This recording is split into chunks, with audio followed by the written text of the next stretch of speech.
नमस्तेऽस्तु महामाये श्रीपीठे सुरपूजिते शङ्खचक्र गदाहस्ते महालक्ष्मी नमोऽस्तुते।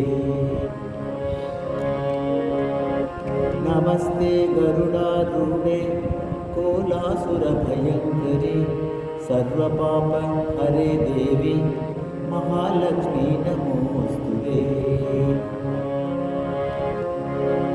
सर्वज्ञे सर्ववरदे सर्वदुष्टभयङ्करी सर्वदुःखहरे देवी महालक्ष्मी नमोऽस्तुते।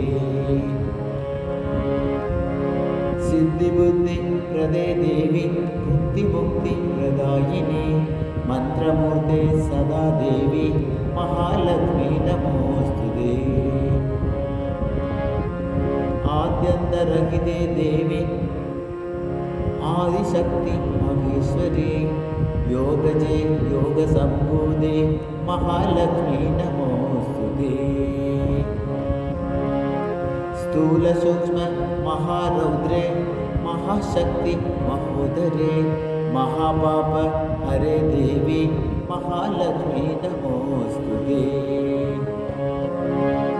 पद्मासनस्थिते देवी परब्रह्मस्वरूपिणी परमेशी जगन्माता महालक्ष्मी नमोऽस्तुते।